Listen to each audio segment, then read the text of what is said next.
Thomas ചേട്ടാ ഒന്നും പറയണ്ട ചങ്ങാതി. ആകപ്പുലുവല്ലേ. അത് ശരി. മിനിസേട്ട എത്ര നേരം നിങ്ങളെ കാത്തിരിക്കായിരുന്നു? നിങ്ങൾ എവിടെയായിരുന്നു ഇത്ര നേരം? ക്രാവിന്റെ സ്കൂളിൽ പോയിരിക്കായിരുന്നു.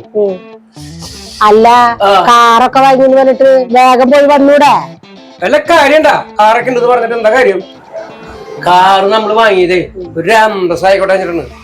അതാണ് പൊളിഞ്ഞത്. ഇന്ന് കൊണ്ട് ആർഷിക്കല്ലായിരുന്നേ. കാറ് പുതിയത് മേടിച്ചല്ലേ. നമ്മൾ എന്തൊക്കെ കുറയ്ക്കണേ. ക്രാവിനെ കൊണ്ട് സ്കൂളിലേക്കാ പോയി. അവിടെ ചെന്ന് വണ്ടിയെ നിർത്തി. പരിപാടിയൊക്കെ കഴിഞ്ഞപ്പോ വണ്ടി എടുക്കാൻ നോക്കി. ഇപ്പൊ എല്ലാവരും നിൽക്കുന്നുണ്ട്. ടീച്ചർമാരും കുട്ടികളുടെ മാതാപിതാക്കളും ഒക്കെ നിൽക്കുന്നുണ്ട്. പിന്നെ നമ്മളെ പടിഞ്ഞാറ് വാക്കും പെണ്ണും നിൽക്കുന്നുണ്ട്. അവിടെ നിൽക്കട്ടെന്ന് വെച്ചു. ഞാൻ വണ്ടിയിൽ അങ്ങോട്ട് ഇരുന്ന് കഴിഞ്ഞിട്ട് ചാവി എടുത്തിട്ട് തിരി അങ്ങോട്ട് തിരിച്ചു.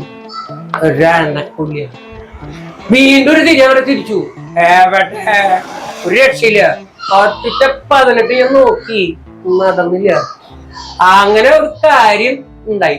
ഒരു നന്ദി ചെയ്തോടെയൊക്കെ കൂടിയിട്ട് എല്ലാവരും കൂടി ഉന്തി തള്ളി ആ സൈഡിലെ കാനേരിക്ക് അങ്ങോട്ട് മാറ്റിയിട്ടിട്ട് ഞാൻ വരവാ. അവിടുന്ന് നടന്ന് വശക്കേടായിട്ട് ഞാൻ വരിക. നമ്മുടെ കാറ് മേടിച്ച എന്താ സൂതനെ ഒന്ന് വിളിച്ചു.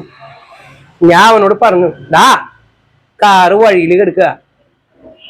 അപ്പൊ അവ എന്നോട് പറയാണ്, എന്റെ ചേട്ടാ, ഞാൻ അന്ന് പറഞ്ഞില്ലേ അധികം ഓടാത്ത വണ്ടിയാണെന്ന്.